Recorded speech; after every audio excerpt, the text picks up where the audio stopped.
안녕하세요. 넥스트버니 윤수명입니다. 오늘은 JYP 엔터테인먼트 한번 볼 거고요. 지금 바닥에서, 정말 바닥에서 지금, 들어간다고 하면, 진짜 바닥 매수가 되는 그런 종목입니다. JYP 엔터테인먼트, 지금 가격이 63,300원이죠. 그런데, 불과 한 달 반 정도까지만 본다고 하더라도 주가가 거의 두 달이네요. 거의 한 87,400원까지 24,000원이나 떨어졌습니다. 이렇게 24,000원이 떨어지는 원인을 보면, 잠시만요. 이렇게 24,000원이 떨어진 원인을 알게 되면 다시 올라가는 미래가 보이거든요. 미래가 보여요. 그러면 이렇게 24,000원이 이렇게 떨어질 원인부터 봐야겠죠. 한번 보도록 할게요. 일반적으로 JYP 엔터테인먼트 같은 엔터주, 그리고 화장품 관련된 종목들을 보면 얘네들은 그 시장이 실적을 굉장히 많이 봅니다. 실적 중에서 뭐를 많이 보냐? 컨센서스를 많이 봐요. 컨센서스. 만약에 시장이 4분기 때 2024년도 4분기에 결과 발표를 예를 들어서 영업 매출액을 1,000억이고 그리고 영업이익을 한 200억으로 보고 있었어요. 그렇게 컨센서스가 떴는데 실제로 까보니까 900억이 나왔어요. 그리고 영업이익도 한 80억밖에 안 나옵니다. 그러면 시장은 크게 실망을 합니다.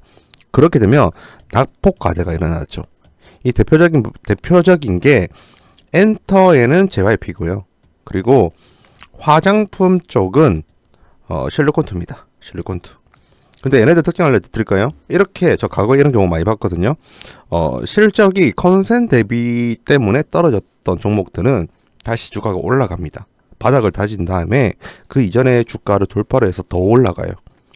납폭과대주의 특징 중에 하나가 떨어진 거 이상으로 주가가 회복한다는 게 있거든요. 그럼 보세요. 지금 주가가 이렇게 떨어졌죠? 이렇게 행보를 하다가 다시 올라갑니다. 그리고 전 고점을 뚫고 더 올라갈 거예요. 이때부터는 왜 더 올라가냐? 당연히 한한령 해지 관련된 부분 아직 테마가 안 왔거든요.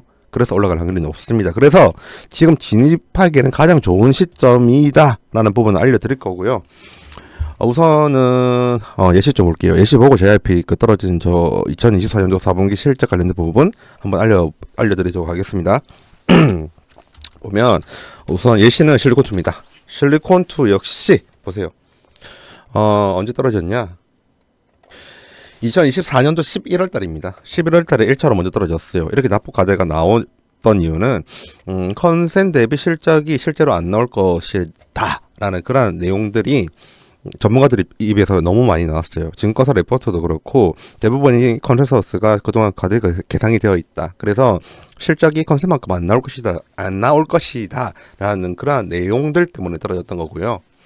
그러다가 주가가 회복을 하고 있죠. 회복을 하다가 다시 이제 121선을 뚫고 전고점을 향해서 가고 있었습니다.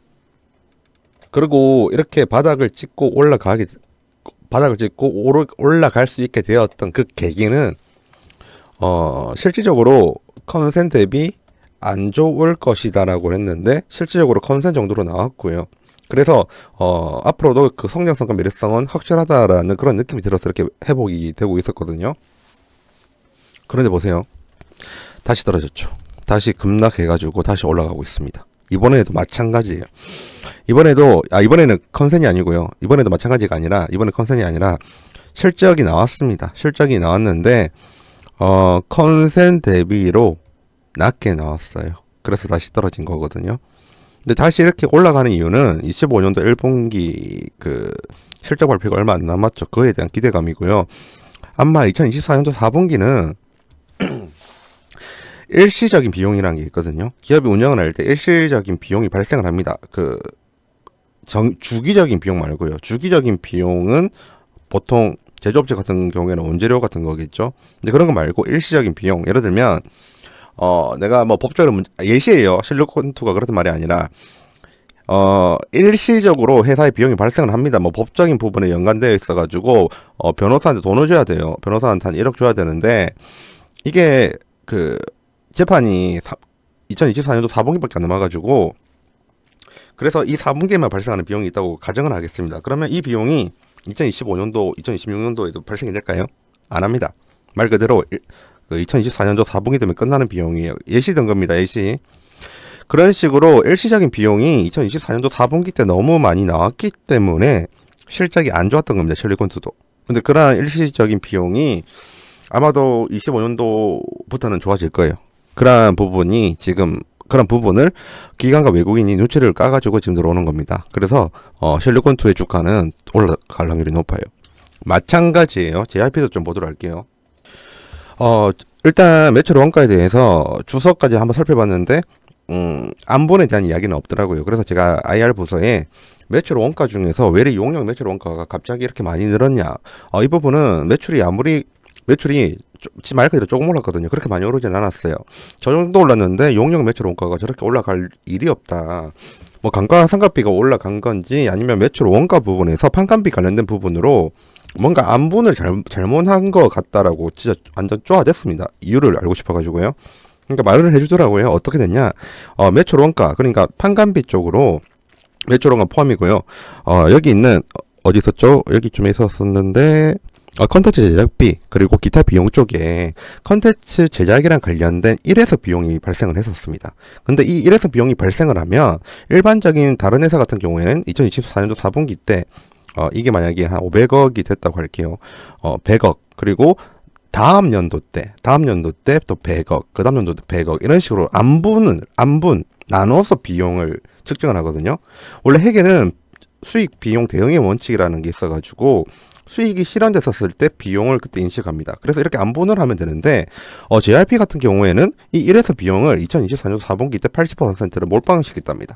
그래서 그것 때문에 영업이익이 안 좋아지고 실적이 낮아진 겁니다. 어떤 느낌인지 알겠죠? 결국 매출 원가의 안분을 2024년도 4분기 때 몰빵을 하다 보니까 JYP의 주가가 실적 때문에 떨어졌다 이렇게 보면 되는 거예요. 그죠? 보세요. 매출이 생각보다 그렇게 많이 안 늘어났어요. 근데 매출이 늘어난 것 대비로 원가랑 판관비는 좀 많이 늘어났거든요. 일반적으로, 환율 관련된 문제 때문에 수입 원자재 가격이 올라가거나 아니면 판가가 올라가는 경우에는 진짜 이런 식으로 갈 수가 있어요. 근데 하지만 JYP 엔터테인먼트 같은 경우에는 환율 영향 안 받잖아요. 그리고 원자재 가격 변동이 있을 수가 없잖아요. 얘네들은 음원을 만들어서 판매를 하는 애들인데 이런 대외 변수의 영향을 크게 받지 않는 애들입니다. 그럼에도 불구하고 매출액이 큰 폭으로 올라가지 않고 투자에 대한 소식이 없는데 원가가 올라갔다. 그건 좀 이상하거든요.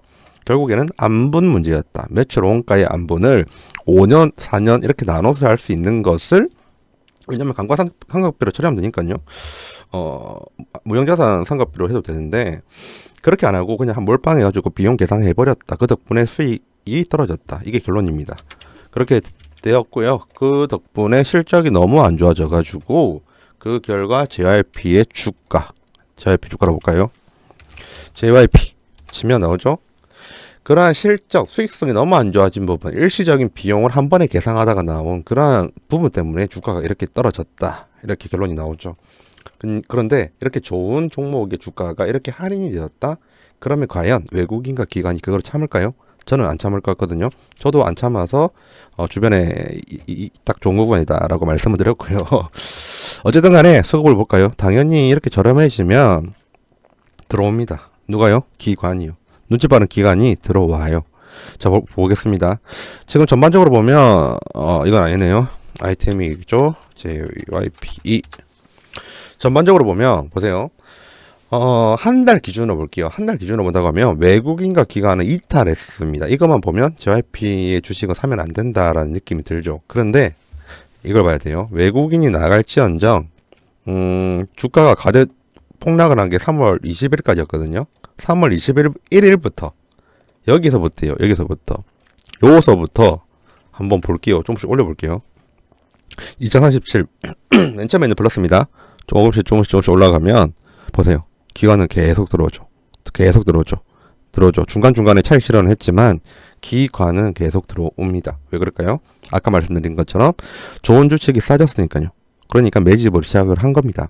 근데 이때 만약에 증권, 금융투자만 위주로 들어왔다고 하면 좀 문제가 있긴 한데 다행히도 연기금도 같이 들어오고요. 그리고 최근에는 보험이랑 투신까지 같이 따라오고 있습니다. 추가로 하면 기타 법인, 그러니까 JYP의 주식이 좋아 보이는 일반 회사들, 예를 들면 그런 회사가 있죠. 예시예요. 조선선제, 고려용접봉, 고려제강 이러한 회사들은 회사가 이익이 좀 많이 나요. 특히 조선선제 같은 경우에는 어, 진짜 돈이 많습니다. 영업이익이 워낙 많이 나와가지고 돈이 남아 돌아서 그것을 회사 자체에서 투자를 합니다. 뭐 어떤 투자를 하냐? 주식 투자합니다. 타기업 인수 혹은 경영권 참여를 위한 투자를 합니다. 그리고 그러한 회사들이 좀 쉽게 돈을 돌리지는 않거든요. 정말 자기한테 이익이 되는 애들만 골라서 투자를 하는 경향이 있습니다. 그러한 애들이 지금 들어왔을 수도 있어요. 그렇게 본다고 하면 한 달 동안 이렇게 사모한 부분, 이 부분도 긍정적인 요인이 있다 이렇게 보시면 되고요. 결국 결론을 말씀드리겠습니다. 지금 JYP 엔터테인먼트의 주가는 굉장히 쌉니다. 싸요. 그리고 그동안 주가가 떨어졌던 사유는 악재 때문에 떨어졌던 게 아니고요. 단순한 회계 처리 때문에 일시적인 수익성 악화, 그것 때문에 떨어졌던 거고 25년도부터는 다시 좋게 나올 확률이 매우 높습니다. 결국 엔터주랑 그리고 화장품주는 실적 따라간다고 했죠. 좋아진 실적을 보고 다시 외국인도 들어올 확률이 매우 높습니다. 그래서 지금 바닥 구간에서 여러분들에게 좋은 종목을 추천을 드리는 거예요. 지금까지 영상을 시청해 주셔서 감사드리고 다음에 더 좋은 영상으로 찾아뵙도록 하겠습니다. 감사합니다.